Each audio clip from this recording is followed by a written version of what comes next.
Okay, so now we're going to focus on 6.2, which says we must determine without the use of a calculator the value of a trigonometric expression, which is this one here. So the first thing you're going to do is you're going to write the expression. So it's going to be sine of 2x multiplied by cos of a negative angle plus cos of 2x multiplied by sine of 360 degrees minus x divide by sine of 180 degrees plus x. So the first thing you're going to do is going to look at this negative angle here. So if you have cos of a negative angle, it's always cos of x, so it's positive. So that's what you're going to write. And then looking at this portion here, you can reduce that portion. So you have cos of, so you can reduce that portion. So you have sine of 360 degrees minus x. So if you write your cast diagram, you know very well that 360 degrees minus x lies here in this quadrant here, which is quadrant 4, where cos is actually positive, so anything else is negative. So which means here you're just gonna write negative sine of x. And then the same thing applies with this one here, sine of 180 degrees plus x, meaning it lies in the third quadrant here, where tan is the only one that is positive. So for sine, it's going to be negative sine of x for that portion. So if you write it nicely, you're just going to have sine of 2. So you're just going to have sine of 2x multiplied by cos of x plus cos of 2x multiplied by negative sine of x all over negative sine of x.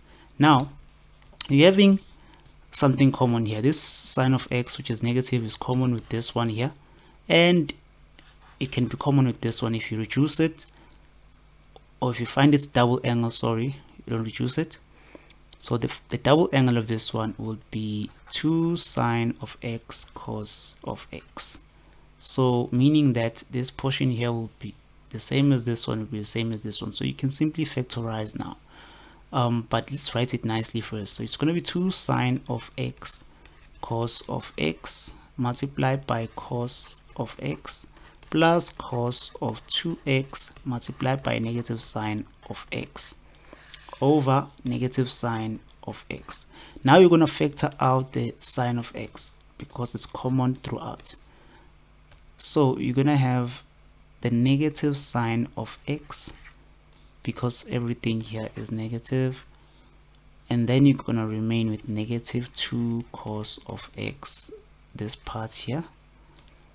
Why negative? Because this is negative, so they multiply together, they'll give you a positive, multiplied by cos of x plus cos of 2x all over negative sine of x.